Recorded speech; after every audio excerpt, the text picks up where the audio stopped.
Hi, and welcome to a brand new episode of the Aspire to Inspire podcast. My name is Brian Tomlinson, and I am the head of content at Staffbase.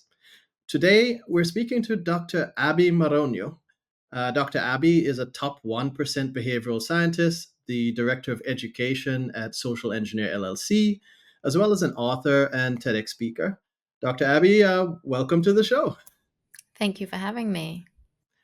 Happy that you're here with us today. I think definitely looking forward to having this conversation as a leader myself, and I think for all of the communications leaders out there, speaking about your expertise in behavioral science. I think what we do as communicators is actually deal with people every day, Yes. right? That's the foundation of what we do. Yeah.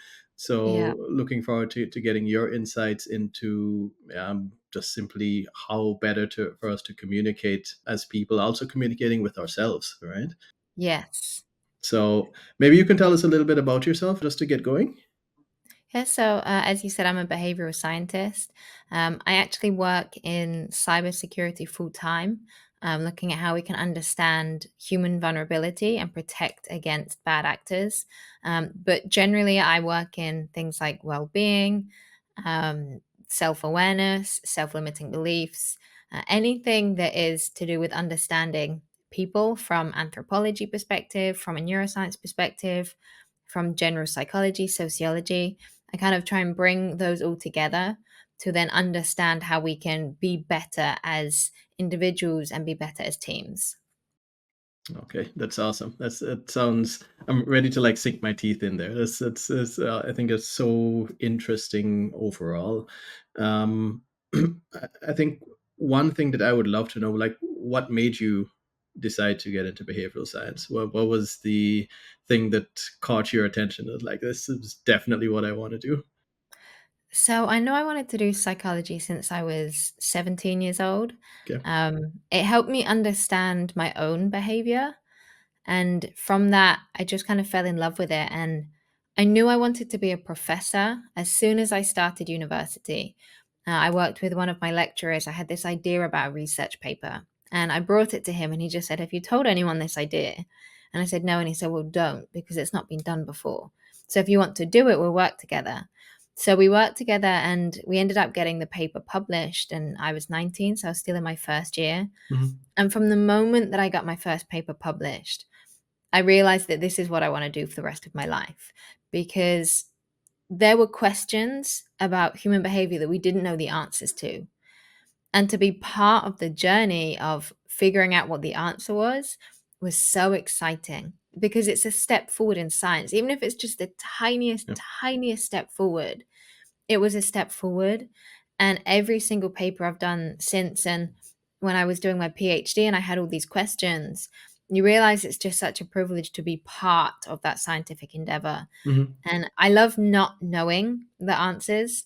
It's so exciting when you're diving into literature and you can't figure it out. And you're like, Yeah. well, now I have to be part of understanding how to figure it out and what the answer is. So I now moved from academia to the private sector Mhm. because as much as I love academia, I did notice that science isn't always translated to the Yeah. general public and to Yeah. people that really need it. There's a lot of understanding in academia, but the science isn't accessible. Yeah. So I moved into cybersecurity more generally, but like I said, I teach a big range of areas and different topics. And my motto since then was making science accessible. So I Yeah. realized I want to keep doing the research, but I want to be able to translate the research to Yeah. people that really need it. And we work with, the federal government. We work with industry leaders. We work Mhm. with everyday people. We work with lay people. So it's really a privilege. Oh, that's cool. I mean, that sounds to me like you're a communicator as well. Yes, Obviously, like yes. translating one thing to the next is really the hallmark of communication at the end of the day as well. Yep. It helped. My PhD was in nonverbal communication and Hmm. information elicitation. Hmm. So I have found that the topics that I studied specifically have helped me actually craft my career Hmm. because a lot of them were to do with influence and communication. So as you learn the tactics and do the research, you can start implementing them yourself and see it, work in real time. Yeah, yeah, yeah, yeah. No, I think that's a beautiful thing when you are Yeah. able to do that, right? Yeah, it's definitely benefit of psychology. Yeah. I mean, maybe let's just to kind of kick off as well, or to go a little bit deeper. I think one of the big things that I see a lot right now, in especially in business culture, is around the topic of imposter syndrome. Yes. Right. So maybe you can explain to us what that is, right? And particularly for leaders, particularly for young leaders, even Mhm. how they could potentially overcome that as well.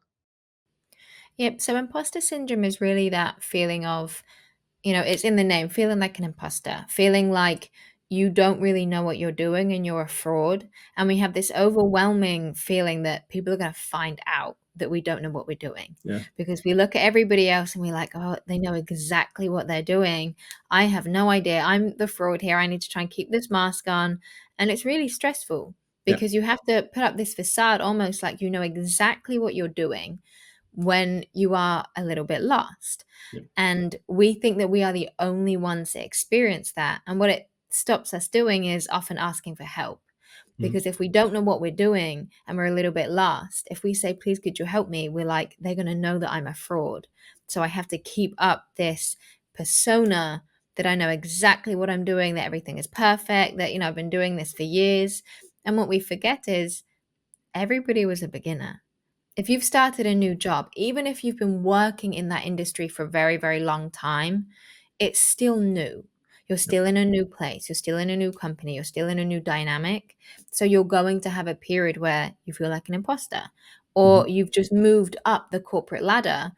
You might feel like an imposter as you move up because it's new to you. Yeah. So it's a perfectly normal thing, and it's something that we all experience. It's highly universal. Mhm. It affects both men and women, both older people, younger people. None of us are immune to imposter syndrome. But what it does do is it creates a limitation to ourselves. Like I said, Yeah. we don't ask for help, but it also makes us feel really ashamed Mhm. because we feel like, we're embarrassed. We should be ashamed because everybody else has this huge idea and they're, floating through life and the grass is always greener. But maybe Um, maybe let's double click on that though, because I know you're also doing that work around shame as well, and yes. I totally agree with you. It's like especially in our social media culture, right? You Yes. see, there's Instagram versus reality at the end of the Yeah. day, right? How can someone deal with that shame though? Yeah. So the problem with shame, unlike most other emotions, is that we don't like to talk about it. Yeah. On Instagram, a lot of people, they do their before and afters, but even those are tweaked. They've put Hmm. this specific before, this specific after. So even when they're showing you, oh, these are the things I've overcome, they're still crafted. So Yeah. we really see this idealized version, and it just makes us feel like we're not enough. But what we have to remind ourselves is perception is reality. And it's this universal experience of imposter syndrome. And it's shame is also a universal emotion. We have it for a reason. And when we remind ourselves that perception is reality, we can take those feelings that we have and say, okay, if I let them tell me that I'm not good enough, Hmm. not ignore them, I'm going to feel them, I'm going to listen to them, but I'm not going to let them tell me that I'm not good enough because if I do, that perception is going to craft how I now interact with the world. Yeah. So if we listen to shame and we go, okay, instead of addressing this and understanding why do I feel shame? And just feeling that shame and going, this is awful. I'm going to bury it deep down. I'm going to be in denial of it. Now we're going to go forward, still feeling that. We're going to have all those feelings and we're going to self limit. Yeah. So we're going to think, okay, well, I'm not competent enough. I don't know enough. So then what we do is we don't take the opportunities. And then what happens is we don't get that chance for growth. So we Yep. don't develop the competence. Yep. So it becomes this not just self sabotage, but self fulfilling prophecy, where Yep. the thing that we fear is going to happen happens because we fear that it's going to happen. So the way that I think it starts to try and get over that is with the education of these are universal things. Shame is just a warning sign to you that something is wrong. Hmm. So if you feel shame, it's telling you, listen to me, because I'm a warning sign. There's a reason that you feel it. And usually the reason that you feel it is you have acted in a way that doesn't align with how you want to be, or you feel a way that doesn't align with how you want to be. Hmm. And now you kind of need to deep dive into that. And usually, what I find with people that have this really shameful imposter syndrome is they are blocking all of their emotions. Yeah. They won't talk to anybody. And because perception is reality, they now live inside their head. They start to really overthink, they start to get overwhelmed, and they're not letting it out. And usually, if you just speak to someone, a trusted friend, a family member, Hmm. another colleague, and have one open conversation, you Yeah. realize most people feel exactly the same.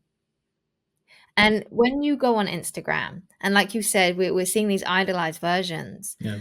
people, I see it all the time. These speakers talk about how the route to empowerment and living the dream and living authentically is, you know, don't care what people say about you, don't care what people think about you, Hmm. and ignore the judgment of others.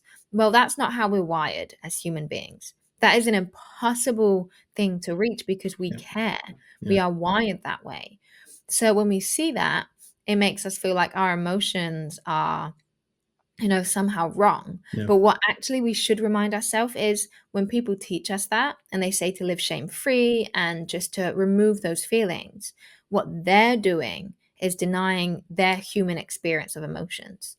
So when you hear people do that, click off their page, unfollow them, and remind yourself we are all humans. It's, Yeah. the human experience to feel those negative emotions, but utilize them as motivation to Yeah. work harder. Maybe they're telling you that you're unprepared.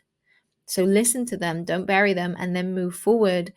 And I always just remind myself perception is reality. Whenever I feel perception is reality, I feel like an imposter, but I'm not an imposter. Yeah. That's exactly. I think that's exactly right. This thought of thoughts are things, right? Yes. And these having these thoughts create your reality is exactly that. And Yeah. having people end up in this endless loop, this endless cycle, Yeah. I think is something that we have to be careful of. And but that brings me to Yeah. something that you mentioned, though, is it's like this self-awareness, Yes. right? um, I think listening to you, like that initial stage of overcoming anything like imposter syndrome, or maybe as we speak about in a little bit, is my next question of limiting beliefs. This self awareness somehow is this foundation for kind of Yes. getting started. Maybe you can just speak briefly on that, and how a leader is able to jump into that, become more self aware, do self reflection, etc. Yeah, self awareness is really difficult. We think that it's this really easy thing because we're like, well, Mm. I live with myself Live with me. every day, so I know how I feel.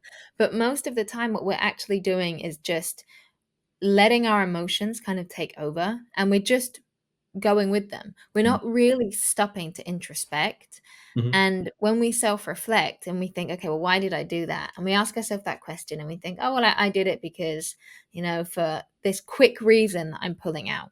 Yeah. Usually, the quick things that come to mind are self justifications because we know in psychology when we act, we like to feel like we are acting in a way that aligns with who we want to be. So when we behave in a bad way or we behave in an inconsistent way, Yeah. instead of really looking deep down why we did that, our brain will try and pull information really quickly to justify why we did it. Mhm. So they're easily accessible. So we go, oh, I did it because of this. And often that's where blame comes in. I did it because of what you did. I did it because of this reason. And that's a very common thing, but it's hard to say, okay, maybe I am lying to myself. So let's dig a little bit deeper. And the main thing that I see that's the issue here when it comes to self awareness is what's called locus of control. Mhm. And locus of control is how we justify the consequences of our actions? Is it because of something that I did internally, which is an internal locus of control? So I failed that exam because I didn't study hard enough. I'm responsible for the consequences. Yeah. Versus I failed the exam because the test paper was too hard. It was something outside of my control. This I see a lot in leadership. Oh, well, it didn't work out because the team didn't work hard enough, not because I didn't give enough direction. And especially now, we see a lot of, oh, well, I behaved that way because, Mercury was in retrograde.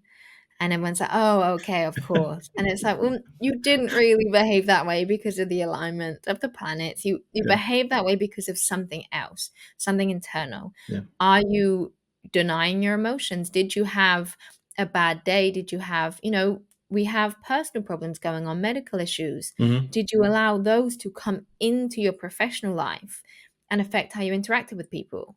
And then to justify that, you go, oh, well, she was rude to me. Hmm. So we have to remember the part that we play and to stop and say, maybe I'm the problem and Hmm. maybe my perspective is the problem is a really difficult thing to do, but we have to take accountability. Yep. Yeah. Let's take ownership. That's one of our Yeah. values at Yeah. Staff Base is ownership. Yeah. And really kind of, I think that self-reflection, like you said, is really that huge Yeah. part. It's like, what can I do? It's also kind of like a stoic principle as Yeah. well, like focus on Definitely. what you can control on and not everything else that's going on in the world. Yep. And I always say, writing down is really, really useful. And studies have Hmm. been done, and it doesn't matter how you write, whether it's, notepad or on the laptop or on the notes page, just the act of writing is Yeah. really, really helpful. And it's because when we feel something, it's intangible. You know, Yeah. our emotions are intangible, they're inside. And how we feel about our day, our experiences are intangible. So when we write them, putting them into words helps us understand them. Yeah. And there's so many studies done, and it doesn't matter if you do it every day versus every week versus every couple of weeks. The exact same benefit occurs when you write it down and explain to yourself, and literally write yourself questions. Why did I do this? And just writing it down and really just exploring without judgment is so helpful. Hmm. And what I always say is just dig a little bit deeper. As a scientist, my favorite question is always why? Yeah. Because you go why, you give an answer, and you go, dig a little bit deeper. There's always another reason underneath. Yeah. So it's up to you how deep you're willing to go and just keep asking yourself those questions. And writing it down as a leader, I really think is so important. There's so much research on that.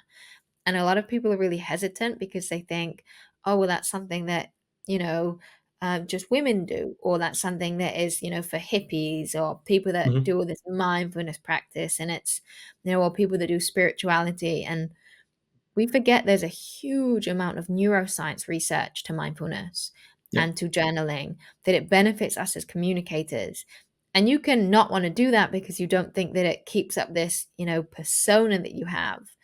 But the only person that's going to be limited is you. Yeah. If you don't do that, you're just going to limit your ability to succeed because you're limiting your ability to be Yeah. self aware. Yeah. I know. I mean, personally, I can only say that like this practice of journaling, or at least trying to make the practice, right? Yeah. It's not that it Yeah. And we happens don't have all to the call it time. journaling so much as just expressing our thoughts in writing. Exactly. Exactly. Right. Like doing that. I love the Waking Up app from Sam Harris as well. But also trying to incorporate this Yeah. mindfulness habit is something, especially today, like we have so much going Yes. on, right? Whether that be just in your business life, in personal life, but trying to bring out the best performance from yourself, and a lot of that comes from looking inside as well. Yep. And with everyone being so busy all the time, especially in the corporate world, Yeah. it can be really difficult because we think, oh, well, I don't have time to add this to my routine. Hmm. You don't have to do it every day.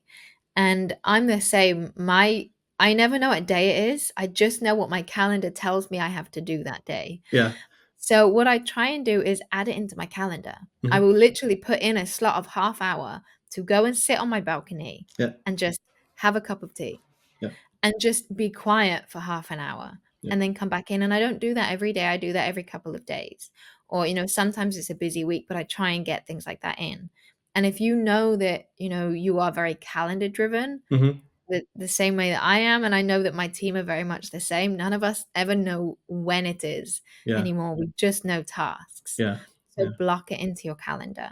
Yeah. Or if you are someone that really likes a strict routine, find a way to quickly embed it into your routine somewhere. Yeah. First thing when you wake up, just after you've had breakfast, at lunchtime, or just before you go to bed. There is always time. And we have this mindset of time is money and we never have time. Yeah. We all have time. It's just, are you willing to prioritize it?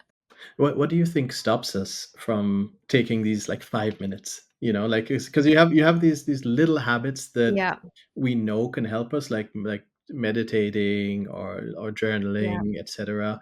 What do you think stops us from taking just like 5 minutes? We're so busy that we can't take these Yeah. 5 minutes that could potentially help us change our lives. That is such a great question. And often we think we want to know the answers, but Hmm. we don't. We think if we feel shame, we go, okay, I need to deal with this. Or we feel imposter syndrome, okay, I need to deal with this. We don't want to. Of Hmm. course, we don't want to. It's uncomfortable. And it doesn't make us weak to want to avoid our emotions. It's actually the way that the brain is wired. When we feel really overwhelming negative emotions, the brain wants that to go away. Hmm. It wants the pain to go away because it wants us to feel good. It wants us to be safe and survive. So we know that there's a thing called emotional shutdown after things like trauma or really negative experiences, Hmm. which is where the brain will literally shut down regions and just mute activity in regions are responsible for dealing with the pain of that memory. And it also shuts down regions that are responsible for self awareness and self reflection, like the insula. Hmm. And it does that because we are designed to protect ourselves. Yeah. The brain really wants to just look after itself and keep you safe. So when we are exploring negative emotions, it's so natural to want them to go away. And if I hold a mirror up to you, and in that mirror is all the worst things you've ever done and all the things that you've experienced, and we also forget that often our limitations and self-limiting beliefs Hmm. come from negative experiences, come from things that we've learned. Maybe we were bullied, maybe we had a difficult childhood, and they manifest in really different ways later on. Yeah. And they can manifest in things like self-limiting beliefs and Hmm. self-sabotage. So when we're holding it up, like, why can't I be a better leader?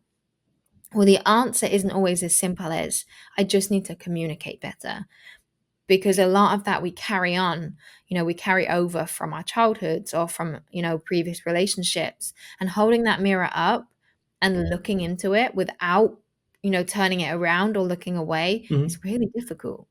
And the answer isn't always nice, and it's not all this empowerment and self-awareness isn't always, rainbows and ponies.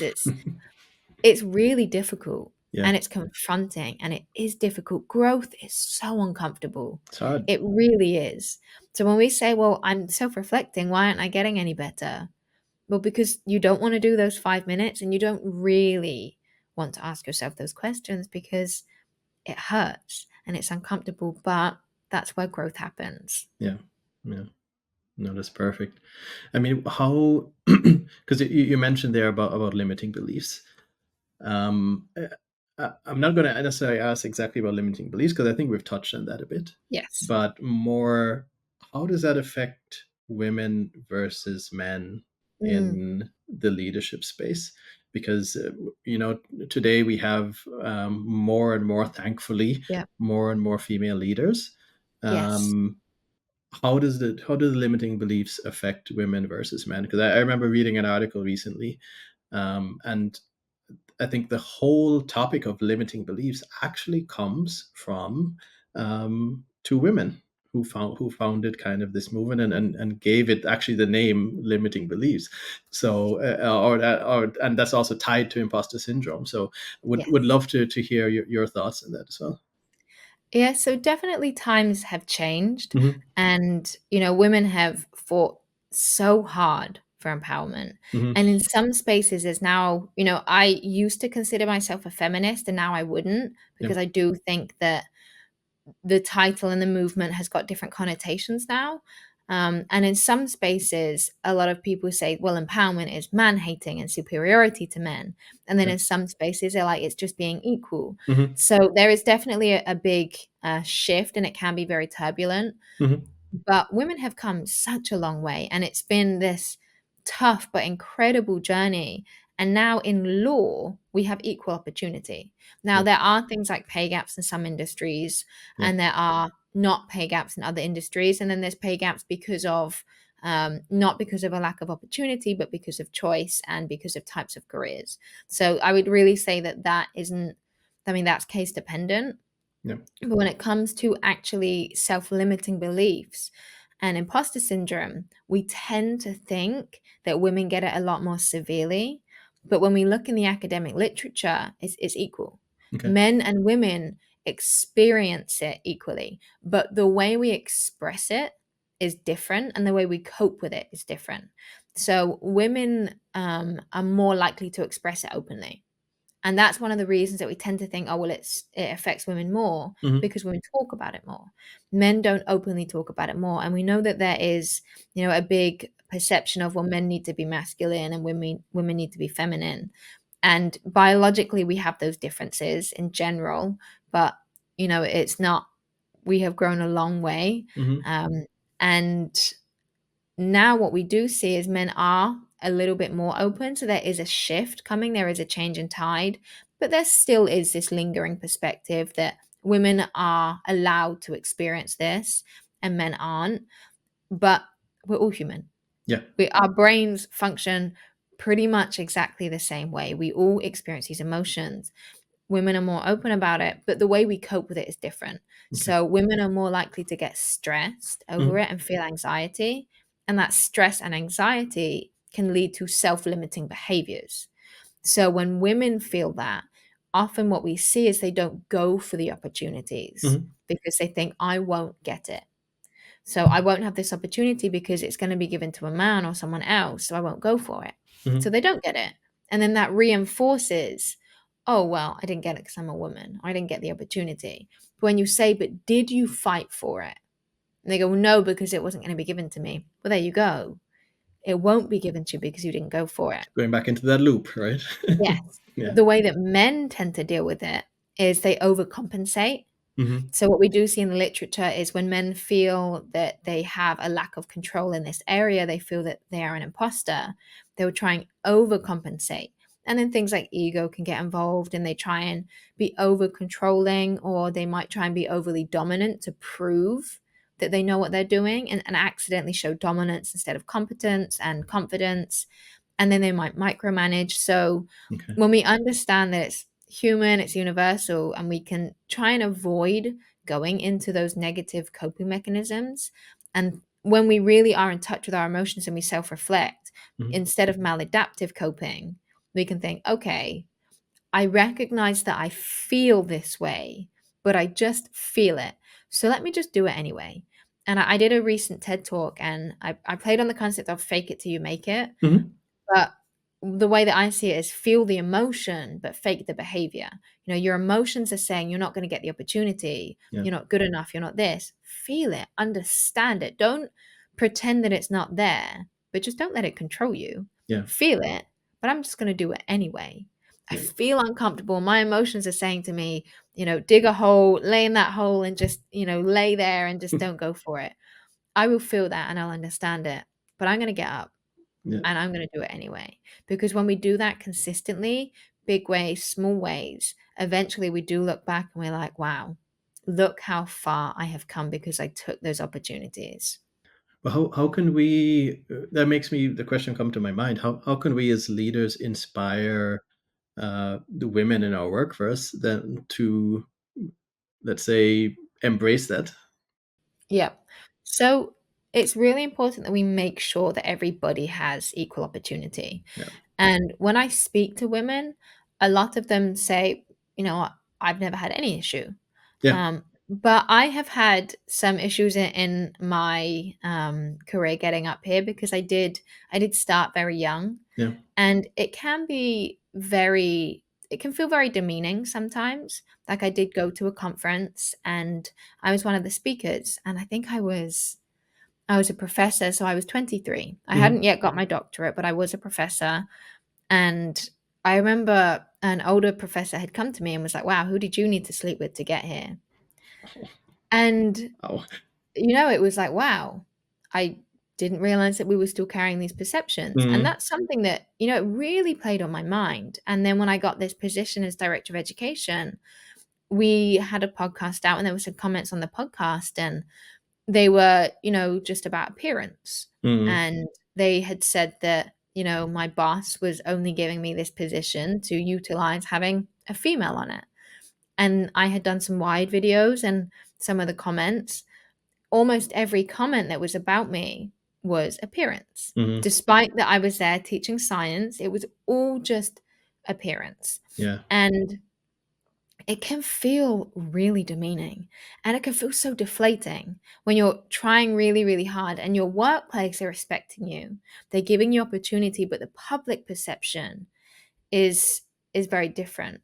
And people are making these comments, and as a leader, even if you're giving everyone the equal opportunity, it's important to realize that as a woman, the personal experience can be really difficult Yeah. and it can feel really tough. And even if you're like, well, there's nothing wrong here in the workplace, you're being paid the same, you're being given the opportunities, yes, but provide them a space where they can talk about how they feel about their experience. Because I guarantee most women in high corporate positions, when you ask them, have you ever had anybody talk to you when you're, talking about your work and all they want to talk about is something about your weight, about your body or your appearance, or they say something sexist or something very demeaning. I guarantee most women have had that experience. Yeah. And like I said, even when it doesn't come from the workplace itself, it can still be really deflating.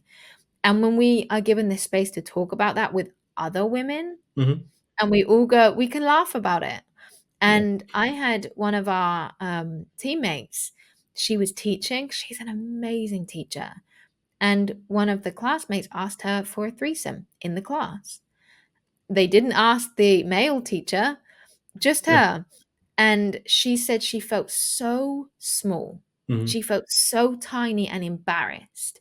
And I know I feel embarrassed when these things happen because you think, well, I've brought this to my workplace. Yeah. But it's not our fault. It just, these things happen and you can't always control them as the leader. What you can do is provide women a space to talk about it and let it out. Let out the frustration, share that experience with other women. And also, when you let the male members of that team know that they're experiencing that, Hmm.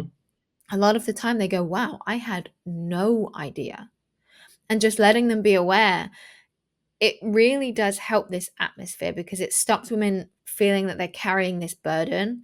And a lot of the time we can feel shame when it happens too. So again, when we have these open conversations, it really just facilitates a much healthier culture. No, that's actually that's perfect. I mean, it's really again bringing communication to the forefront, Yeah.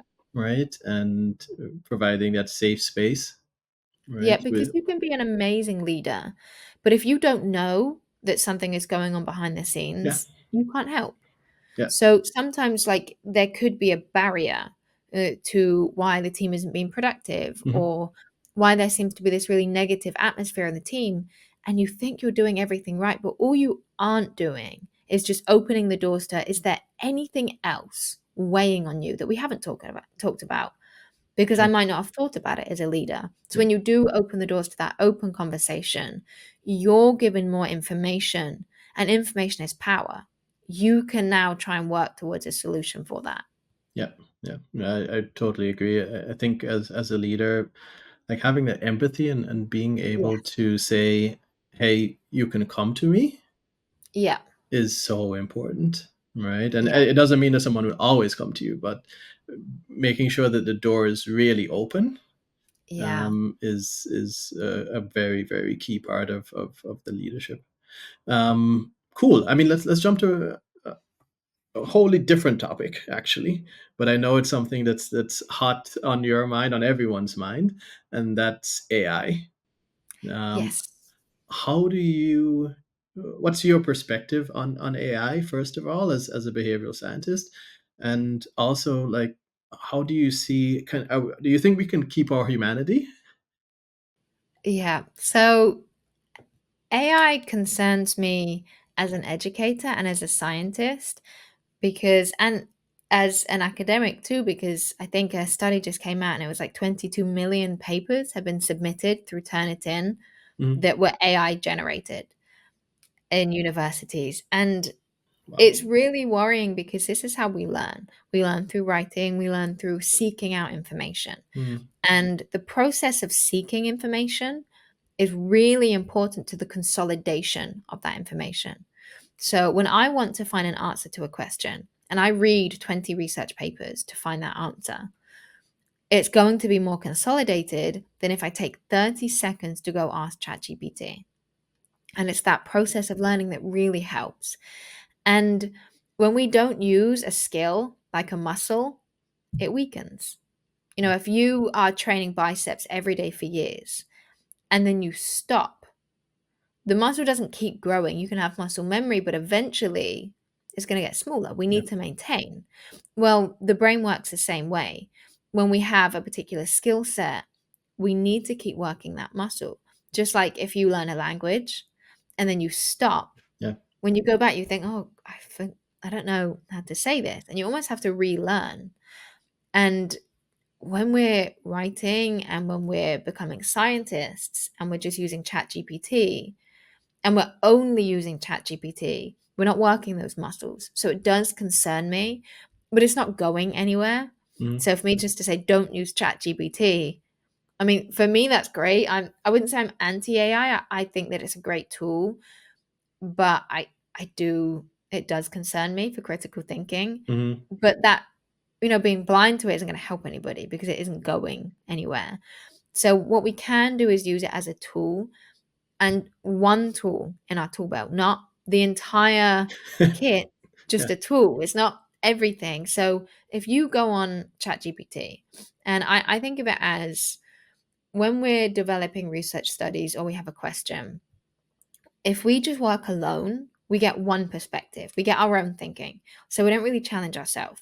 So we always say, ask other scientists, work with teams. That's why the best papers, I think, have multiple collaborators because you've Yeah. got multiple different perspectives.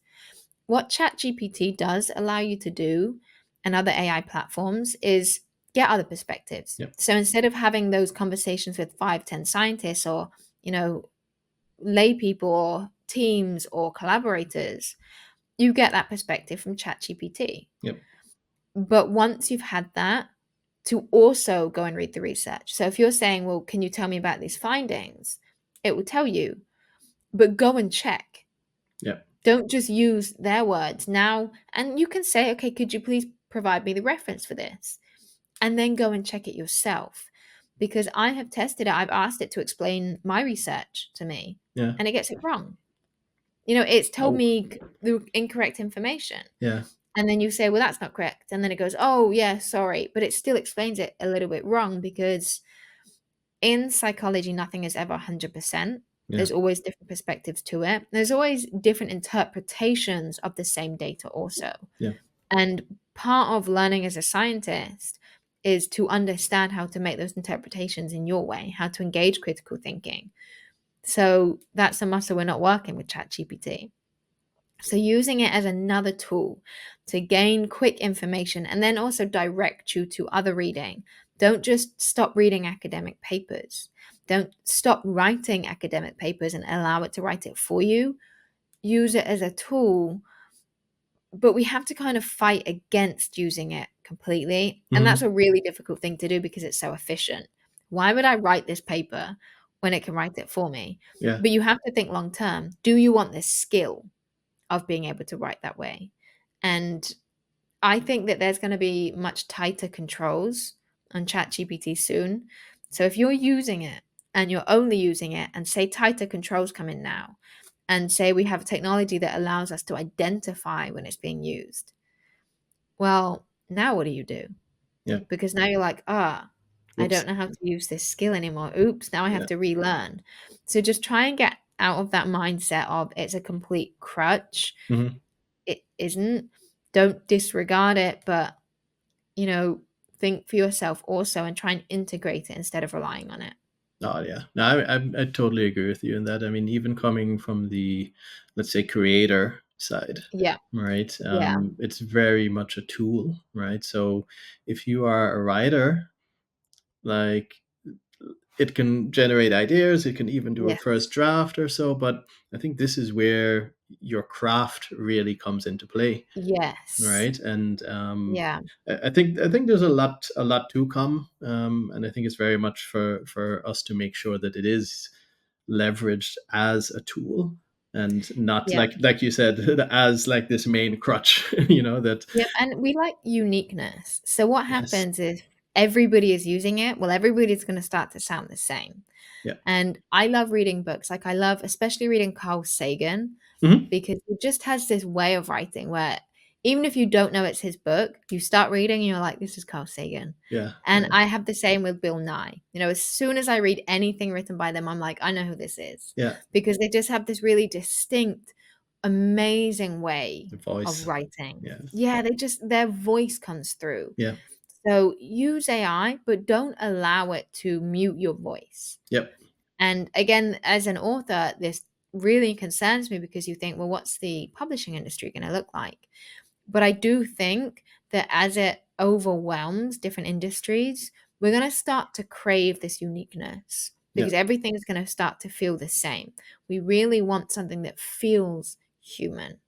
So I do think there is going to be a little bit of a pushback, and people that are allowing their voice to come through will eventually start to kind of rise to the top and will eventually start to get picked out because we're going to feel a little bit more connected to them. yeah, totally agree, well said. Thank you. Cool. Now, I think last question for you today. I would love to know, just from your perspective, based on your expertise, what advice would you offer Mhm. to leaders and communicators who want to improve their communication, who want to improve their influence on their organization while staying authentic? What are some actionable takeaways that you can give? Mhm.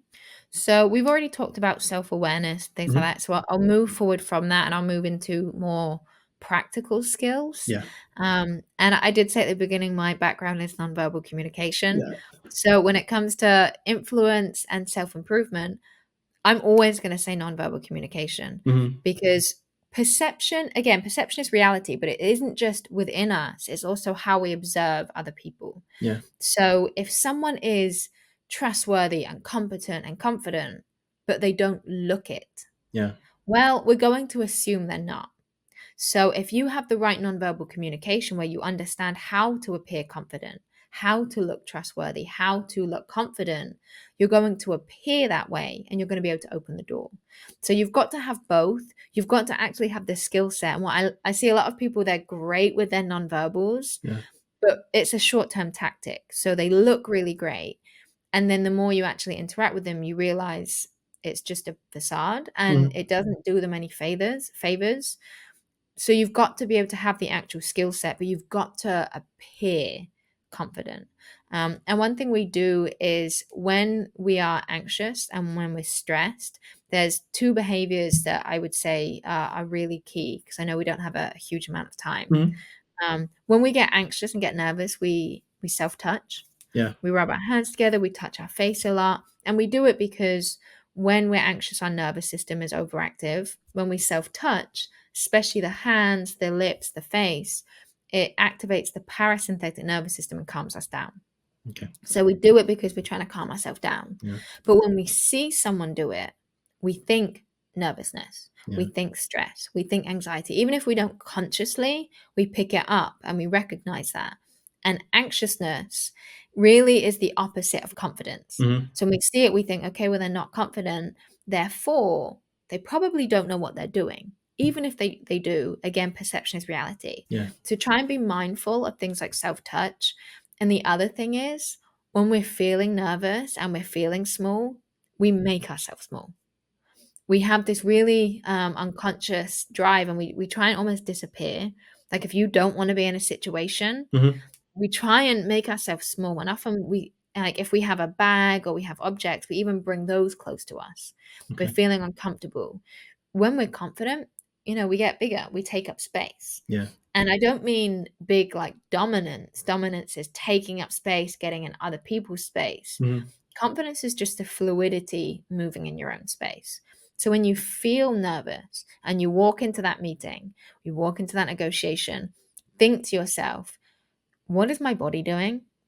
Because often you're telling yourself, I can do this, I can do this, I can do this. But your nonverbals are saying, I want to disappear. Hmm. So now everybody in that room can see that you feel nervous. So Yeah. telling yourself, okay, again, feel the behavior and feel the emotion, fake the behavior. Tell yourself, okay, I feel it, but I'm going to stand up tall. I'm going to put my shoulders back. I'm going to go in there and recognize this as a human, normal emotion, Yeah. but I'm going to carry myself as if I feel confident, as if I feel really good. And often when we do that, and we know from studies that when we present ourselves non-verbally as confident, it makes us feel more confident. So again, self-fulfilling prophecy. We start to change that cycle Yeah. out of that feeling small, looking small, behaving small to maybe feeling small, but not behaving small and not looking small. And then maybe we change the dial. And maybe now we start to feel big. And then we look big. And then we act big. Cool. Oh, what a way to end. I could talk the rest of the Yeah, day, to be I'm honest. sad it's over. I think we could go on for ages. It's absolutely. So, but I mean, thank you so much for joining us. Tell everyone where they can find you. So my website is abbiemoronyo.com. You can find me on Instagram, Dr. Abbie Official, and you can find me on LinkedIn at Dr. Abbie Maroño. Super perfect. And you have a book coming out this summer as well. I don't want to forget that because I'm looking Yes. forward to it. Yeah, I have my first book coming out in July, and it's called Work in Progress: Mhm. The Road to Empowerment, The Journey Through Shame. Awesome. Super. Well, Dr. Abbie, thank you so much for joining us today. And to our viewers, watchers, thanks very much for joining another episode of the Aspire to Inspire podcast. We'll see you next time.